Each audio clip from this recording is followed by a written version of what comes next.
On this week's episode, an update to the Will Smith slap heard around the world saga. What will his punishment be? We got that for you. Also, the Boston International Film Festival is coming up this week. We have a special interview with the writer and director of one of the films that's headlining for that. Also, our local casting calls and what we're watching. For the Hub on Hollywood, I'm James. I'm Jamie. I can't wait. I can't wait to show you this. Jamie, what a busy week we've had. A lot of new updates and a lot of new developments in this world of that we call the film industry. Oh my gosh, yeah. So, I mean, it's been entertaining, right? It's been, to say the least, yeah. We got this new update. Again, an update regarding the Will Smith slap story that just doesn't seem to be dying. Partly because we keep talking about it as well. But we got this new update regarding. Fault. Yeah, we gotta talk about what people are talking about too. But what they are talking about is this new punishment that was just announced by the Academy of Motion Picture Arts and Sciences. Apparently, because of that infamous slap, Will Smith has been banned from the Oscars for the next 10 years. Initial thoughts, what goes through your head? Not enough. I mean, for what they could do, what the Academy of Arts and Sciences could do, that's pretty much all that they could do because he did resign. Right. I mean, I don't feel like he should have gotten a lifetime ban or, anything like that, but I feel like he should have gone to jail for a night. You know what I mean? Yeah. Like, it was a physical assault, but, Chris Rock was gracious enough not to press charges. And Chris Rock was here in Boston for 3 days. His shows were completely sold out. The tickets were going for outrageous prices. Yeah, it was a terrible assault, but it's also done really well for Chris Rock's career, I think. He's still processing that. He's not really talking about it yet. Yeah, the funny thing is...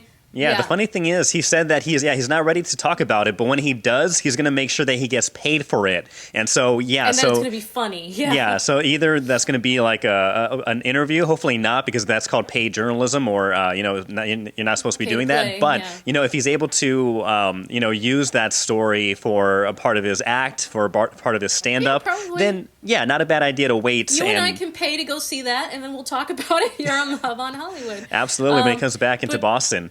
For Will, I hope that Will continues to work on himself. I feel like, when you overwork on yourself sometimes, you circle around back to bad stuff. I don't know, like, he just feels like he was the Fresh Prince, he was this great role model, and so why did this happen? And then this brings up the point, people bring up, they say, why are celebrities role models? Why should they be role models? And again, we don't know the extent of what happens behind Will Smith and his whole background, even though a lot of it has been publicized by his wife, Jada. But these people, you don't really know them. You like the person they portray in the movies and on the red carpet, but you don't really know what these people are like. And so should they be role models? Should singers, your favorite actors, that spurred that debate as well. But my initial gut reaction to Will Smith getting banned, I thought it was this was initial gut reaction. 10 years, that's a lot. But at the same time, it is a blatant assault, and there's like zero immediate apology or remorse for it. So I could see and I can understand that as well. That's my initial gut. But I think 10 years. Again, it's not jail time. It's not. He shouldn't be jailed for 10 years for doing that. But there should be other repercussions. But let us know what you think. Do you think the 10-year Oscar ban for Will Smith? Again, he could still be nominated and still win an Oscar. He just can't be there in the building. What do you think? Do you think that's a fair punishment? Comment down below if you are watching us on YouTube. If you are also, please like and share and subscribe. You can also listen to us on any of the major podcasting streaming services. And let us know what you think down in our social media. Instagram, Facebook, TikTok, Twitter, at Hub on Hollywood. Crazy stuff. Hopefully the comedians for the next 10 years will be safe, James, on stage at the Oscars. We pray for them, yes. Oh my gosh, nobody else get any crazy ideas, please. But if you do, just, make sure it's during the live part, because we want to see. Right. Anyways, gives us something to talk about. But James, speaking of things to talk about, we had this incredible interview with a friend of ours, Mr. Stu Replogle, writer and director of the Families Feud. It is a film created here in New England, starring New England actors and Northeastern region actors, that is being headlined at the Boston International Film Festival. It is one of the headlining acts. We were so excited to have Stu on the show, to talk about the movie, everything that went into it. Real quick, so the Boston International Film Festival is running this week, April 14th through April 20th. It is very exciting for filmmakers all over the globe. It's a film festival that showcases over 90 films a year. It's been established since 2003. And it features independent films for around the world. So it's really exciting to have one of our local guys having such a prominent spot, featuring so much local talent, so much wonderful, talented people. So without further ado, James, here's our interview with Stu. We hope that you enjoy it. All right, guys, here we are in the Hub on Hollywood, and we are joined by Mr. Stu Replogle. Thanks for being with us, writer and director of the Families Feud. That's right. There's multiple families feuding here. Right. Steve Harvey is not one of them, so. Oh, I see. Yeah. Exactly. Although that would have been kind of interesting. But I think what you've got here is really funny. Is a lot funnier than Steve Harvey. So your film is going to be headlining the Boston International Film Festival on April 14th. Why don't you tell us a little bit about what it's about? Sure. And we are sharing the headline with another film called The Walk, just to be clear. Mm-hmm. We're thrilled about that too.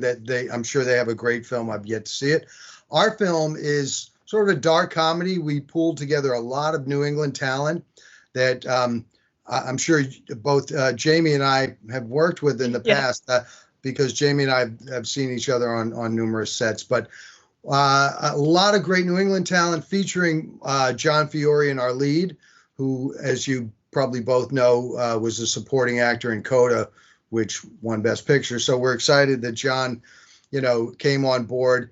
We also have some New York people, notably from The Sopranos, Goodfellas, A Bronx Tale, and The Irishman, among other things, and also Gravesend, which is an ongoing series that William DeMeo produces and directs. So we're thrilled to have a great cast, a lot of local people that hopefully will be recognized for their talents, because often we don't get major roles, we get supporting roles, if that. So this boosts everyone up a bit. Yeah, Stu, I just thought it was so funny because when you and I met, we were both dressed like we were in the 1800s. I was in a corset, big giant dress. You had your little get up, and it was so wonderful just chatting like normal people, while dressed up like that. And you started telling me about this film, and it sounded so funny. So can you show us the poster behind you real quick? Why is there Bigfoot? Well, it's not just mobsters. It's also the guys, the beginning. I'm not spoiling too much by saying there's a couple of wise guys who go up to dispose of a body up in Maine, and they encounter some hillbilly Bigfoot hunters, me included. I'm one of the Bigfoot hunters. And so we're after him. We know he's out there. And he's kind of lurking in the background throughout the film, or she could be a she. Could be more than one. So we'll see. But, that's sort of the backdrop, because no one had ever married the two. And I thought, it would be a lot of fun to do that, And so Stu, So what films were you inspired by with the Families Feud? Yeah, great question. Well, first and foremost, I have to say, I'm a big fan of The Sopranos, which one of the great TV series of all time. We were able to, when I found out we were able to get some of the people from Sopranos, that helped me develop the story, knowing that, okay, he's on board, she's on board, and so on.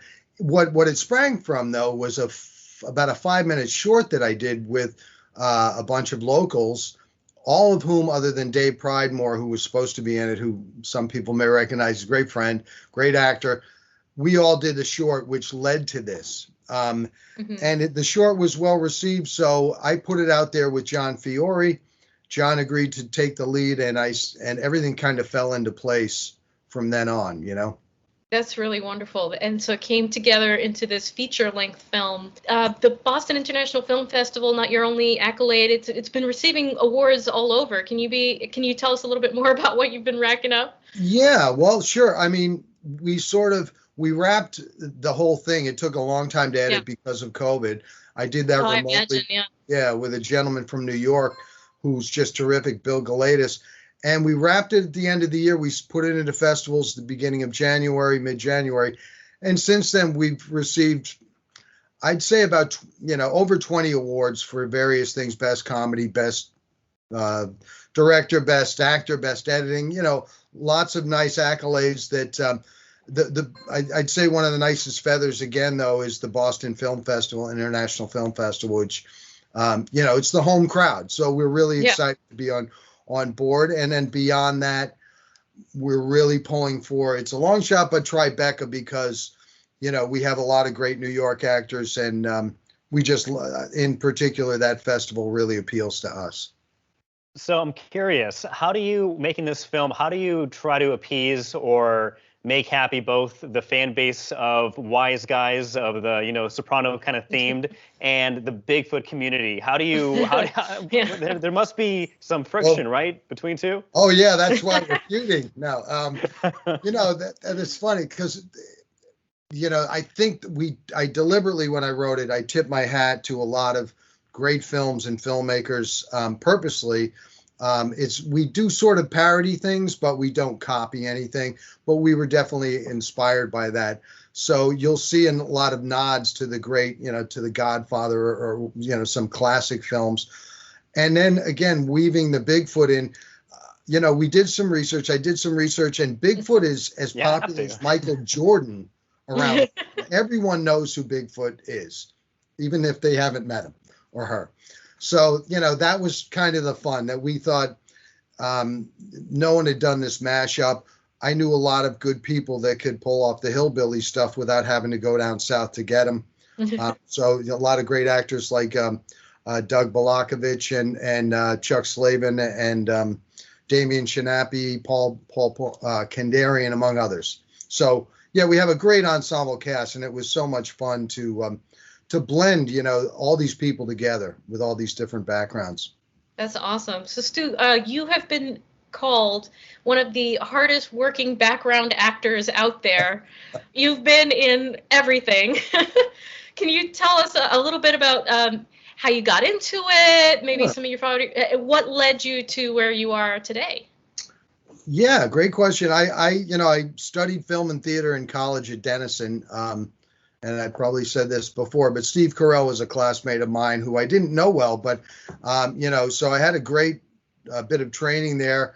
Got out of Denison, started my own video business, but really wanted to be in movies. And there weren't as many being filmed, but I jumped on Witches of Eastwick as my first one. And Jack Nicholson and Cher and everyone else, it was like a dream come true. For being a first film. And then, other Celtic Pride and more came to town, like The Town. And, and people don't realize how many great films are made up here that, just last year, Jamie and we both were in what I think is going to be a fantastic film with Will Ferrell and Ryan Reynolds. So I won't go too far off in that direction, but just tons of films over the decade. And now we're coming out with things like Coda, who John Fiore, was a supporting role in, and Kayla Caulfield, who was also a member of my cast, was in. So there's just so much out there. And I find that even background stuff, if you're paying attention, as a filmmaker, I'm watching what the director's doing. I'm watching how they're setting this shot, what camera they're using. I often ask questions, as long as I'm not interrupting someone, hey, what lens is that? Because if you're paying attention, every single background or whatever experience it is a learning experience. So you should be taking away something. Oftentimes it's networking. As I said, we met on a set, and that's how you get other actors. That's why I was able to cast a lot of great local people, because you meet them on set constantly. Did you ever feel the pressure to move to Hollywood West, the original Hollywood, and do you see other actors in New England kind of feel that pressure as well? I never, my roots are here. I've always been an East Coast guy. I grew up in New York. That's sort of my hometown. And then I moved to Massachusetts, and I've been here most of my life. There's a great amount of talent here. I did, I visited LA. I have friends who live in LA. I've been out there. I won, way back when, one of the first awards I ever won was a film festival by the American Film Institute, and it featured Francis Ford Coppola and all these people I admired as judges.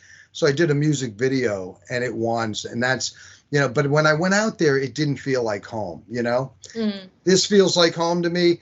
I would consider moving back to New York with all the, I love live theater too, and Broadway.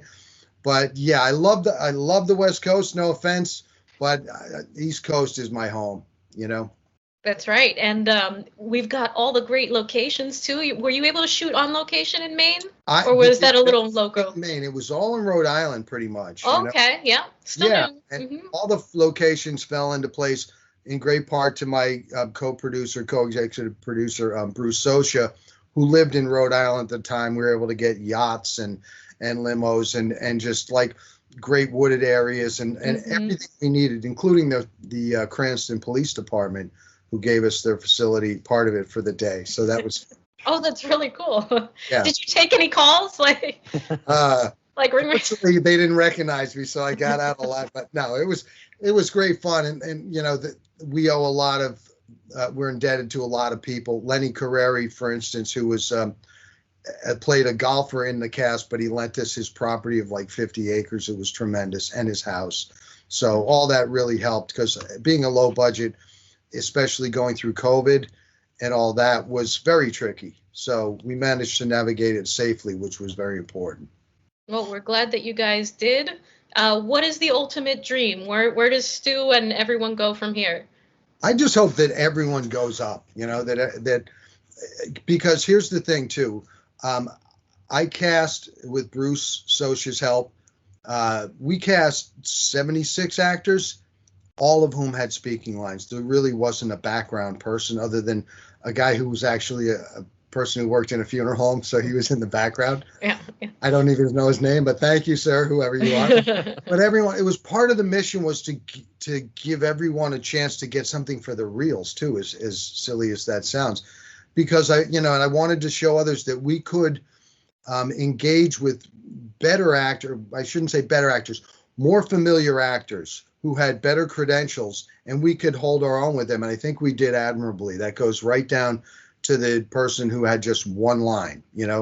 It was perfect. So I'm encouraged. But beyond that, Tribeca is really where we want to get to. And then if we don't, it's not the end of the world. Where I'd love to see it end up is a place like Netflix or HBO. I think it would be beautiful, because we have so many things that relate to Sopranos that Sopranos fans would relate to, including a very guest star appearance by someone who, it's a fugazi. It's not real. It's someone who, that can't be that guy. He's not with us anymore. But, I think people will really appreciate it when it comes up on screen. All right. Perfect. Don't want to spoil anything, but Yeah. No. Yeah. And I guess we have we'll look at the trailer too. Yes. And then we could talk about some things that we spot or notice in that one. All right. Speak. Vinny, you there? No, I'm f***ing over there. The name's Angelo D'Angelo. Some know me as Don Angelo, one of the bosses of New York's infamous 5 families. Perhaps you heard of the other 4. Nicky Knuckles Gardino. I'm gonna get her right here, you sucker. Mario the Mangler Mancini. F you, Sonny. Lucky Luigi As Lucano. much as I hate that f***ing prick, Sonny. And finally, that motherless Sonny Green. I love all of you guys. Get the f*** out of here. I only ask that you guys turn the other way when the hammer comes down on this f***ing jerk-off Angelo. Yeah, that's right. He wants me whacked. To make matters worse, some of my crew on business up in Maine crossed paths with some backwoods Bigfoot hunting hillbilly bastards. What's going on here then? We're about to lay our dear departed friend to rest. That was very good friend and jumbo trash bag. Who also figured they'd start a feud. I'm calling bullshit. Now the bullets are flying and lots of good fellas are dying. I wouldn't do that if I was you. Hey, get me! Hey, fellas. My name's Bonnie Lou.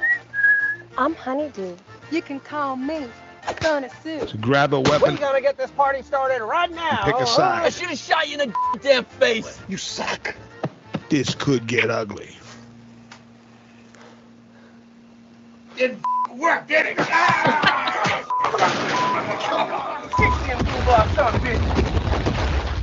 All right, so I'm down. So when and where can I see this? Well, again, we're premiering next week at the Boston International Film Fest. I'm aware we're opening night right now. I think they're going to give us a night the next week too, but I'm not aware of the date, so I'm not certain of that. Beyond that, we're looking at, I think, trying to do something on the South Shore with Jody Purdy, who's a good friend and does casting for done it for decades, with a number of different people. So we're thinking about having some premiere on the South Shore, where I'm from, Jody's from, and quite a few of the cast are from, so that people who aren't able to do the festival maybe get a chance. And beyond that, we don't know if we're going to have a theatrical run. Most low budget films don't. I wouldn't put it out of the question, but we're just thrilled to be, able to show it at the film festival in Boston, and beyond that, hopefully some other great festivals nationwide and internationally. Awesome. Well, Sue, I think it's such a unique mashup and really, really funny moments there in the trailer. I remember you telling me that the trailer doesn't even have the funniest moments in it, or there's a lot more. We didn't notice a Bigfoot. Yeah, no, we didn't. There's some things we wanted to keep a secret. We have some big surprises at the end that, again, there's another scene that references some very famous characters in the movie where that protagonist died, but maybe he didn't. So we're kind of keeping people guessing, constantly, hopefully. And it's just hopefully enjoyable to watch through all the stuff we've all been through in the last couple of years. You know what I mean? No, amen. Yeah. Yeah, we need some levity, we need some fun, and it looks like this definitely delivers. We're looking forward to seeing it. James and I are going to try to be at the film festival, and we're so glad and appreciative that you took the time here to talk to us about your film and about making movies here in New England and all the great local talent. So we hope to have you back at some point, and best of luck to you and the Families Feud. Thanks so much, you guys. It was tremendous being here, and I had a blast, and I would love to see you at the premiere. If I can help you get there, let's stay in touch. But I'll look forward to seeing you both real soon. Perfect. All right. Stu, Thank you, my Stu. pleasure. Thanks again.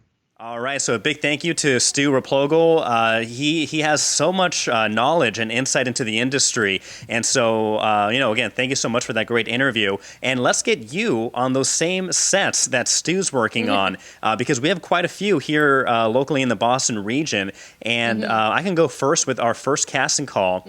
We are looking for background actors. This is for SAG-AFTRA union members. This is for the Gilded Age of season 2. This is shooting on May 3rd to the 20th, and I guess fittings taking place this month in April, shooting in Newport, Rhode Island. And so we have Grant Wilfie Casting seeking background actors for season 2. Again, this is set in the 1880s. The series will be filmed in Rhode Island. They're looking for men aged 30 to late 60s to portray upper-class men, ideally 5'8" to 6'2", around with a 46-inch chest. Facial hair, not required, but it is welcome. And so if you fit that description, send your name, phone number, contact information, your SAG-AFTRA union number as well. Send that to Gilded Age at gwcnyc.com. Okay, that's a very exciting one. Very exciting. I just finished watching The Gilded Age, and it was just so gorgeous. So, I would love to wear those gowns with, just all the detail on it. Gilded is accurate. It is very accurate to this. But aren't you dying like 30 minutes after putting all that stuff on? It depends how hot it is. Yeah. Honestly, I did Little Women one time where we were running on the beach. And I was wearing like 5 layers of clothing, a corset, 4 skirts, and wooden shoes, and that was extremely painful. But pain is beauty. But it wasn't, it wasn't hot, so we were able to stay out there for a while. But James, that's a very exciting one. I did want to run a little bit of a correction on a casting that we had last week. So The Finest Kind is a film in and of itself that was going to feature Zendaya, Jake Gyllenhaal, Ansel Elgort, but because of shooting delays, they are no longer the starring cast. So for Finest Kind, the top cast that is Jenna Ortega, Ben Foster, Tommy Lee Jones. Wow. So that's a really exciting one. You're going to want to stick around for that. Kendall Cooper Casting is doing the background on that, so we will have... we will definitely have castings as they come in. But first of all, I'm going to kick off with CP Casting. CP Casting is looking for experienced sports physiotherapists and nutritionists, like people who do this for a living, for real. CP Casting wants you for a film. So you're going to want to send a resume, or just let them know your experience. Name, phone, where you live, recent photos, and your experience to tiretown.casting@gmail.com for an opportunity to be in that film. Awesome. Now, this is a really fun project. This is for Slay Casting. They're looking for men and women aged 21 years and older with authentic Boston accents. Come on, Boston people. We need you with those beautiful accents of yours for this project that pays $250 if you are cast and takes place in the Boston region. You must be fully available on April 27th with no acting experience required. So if you are interested, if you got that perfect Boston accent, which I will try not to replicate because I will butcher it. Send your name, your contact information, a couple of your current photos, including one close-up, and where you're from, a little bit about yourself, and occupation if you are working. Send that to slateselftape2, the number 2, slateselftape2@gmail.com. I don't have a Boston accent. You don't have one, but there are plenty of people with that. And I'm from Los Angeles, so anytime I'm over here interviewing anybody or talking to anybody with an accent, I love it. Can't get enough of it. So if you have it, go ahead and apply. Okay, let's do that. And let's see, we've got here from Slate Casting. Nope, that's the one you just mentioned. I think I'm all good, James. All right, there's perfect. There's so many opportunities happening right now. There is a Zendaya movie shooting called Challengers, but we don't have the casting for that yet. We're still looking out for that one. So Finest Kind, Gilded Age, Kevin Can F Himself. That's through Boston Casting. A number of exciting things happening through Boston Casting as well. So we will continue to keep an eye out for those. Try to get you in the movies, just like Stu, just like me. And hopefully that grows for you.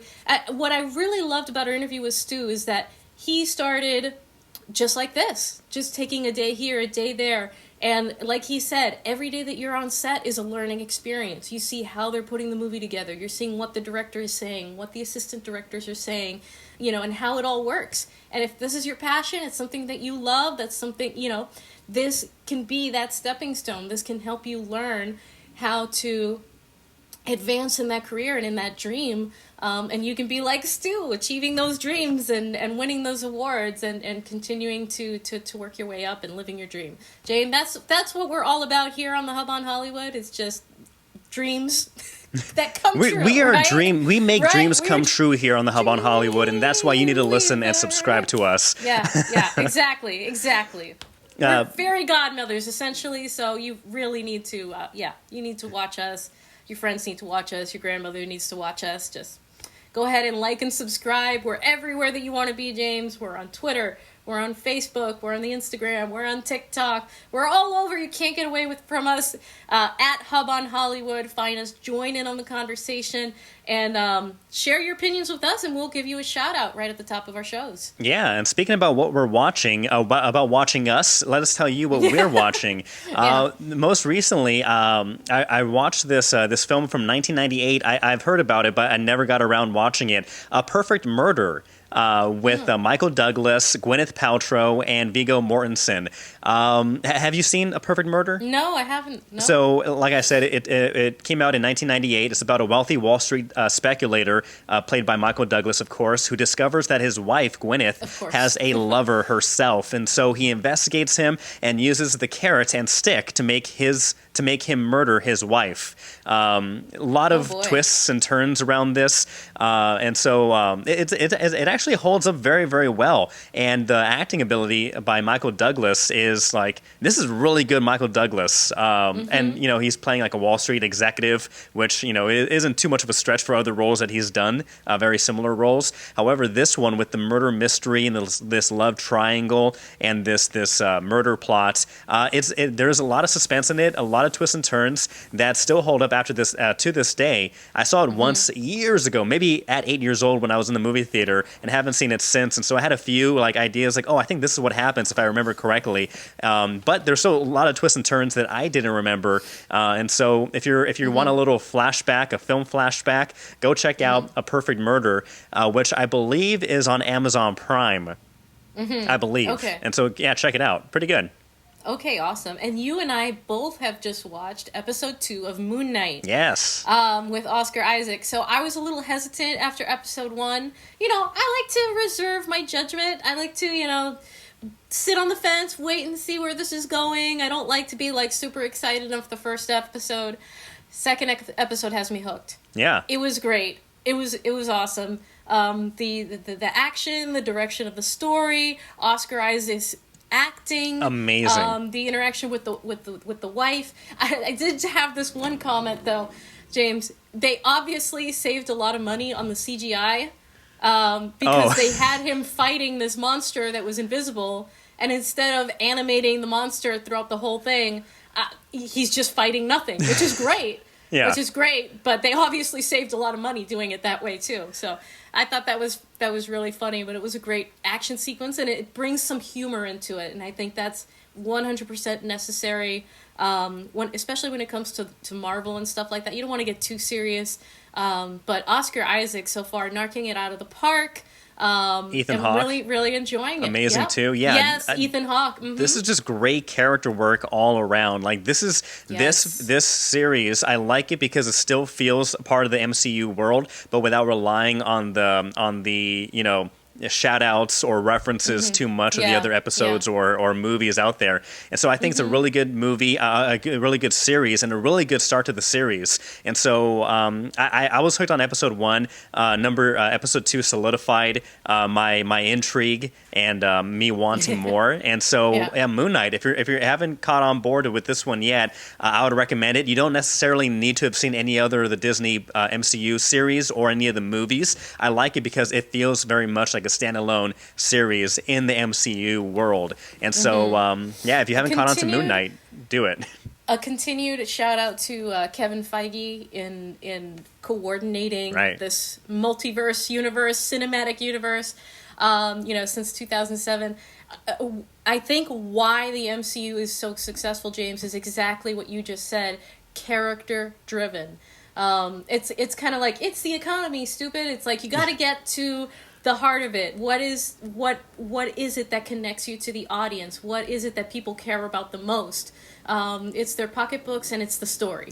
You know what I mean? So, and I think that a lot of people, I don't know, I feel like a lot of creators miss that. I think they forget that. And it's, sometimes the story gets lost in all of the action sequences or whatever. But when you have a truly character-driven, franchise or stories, it sings. It sings, it feels real, and it feels good, and it's entertaining. So, yes, Kevin Feige, the whole team over there at the MCU, and obviously the whole cast and crew for Moon Knight, they're They're doing great. They know what they're doing. We love it. Yeah, let us know. Yeah, let us know if you love it. Do you love Moon Knight as much as we are enjoying it as of right now? Again, thank you so much for watching and for listening. Comment down below. Join the conversation. We'll give you a shout out. We'll let us know why we're wrong and why you're right, and we can go head to head and discuss some of these ideas in more detail. Right. Yeah, exactly. but so what did you think about Will Smith? Are you going to the Boston International Film Festival? Please don't slap anybody there. Yeah, they worked very hard for what they're doing. Casting calls. What are you watching? Let us know. We'll give you a shout out. But until next week, James, I'm Jamie. I'm James. Bye. We'll see you then.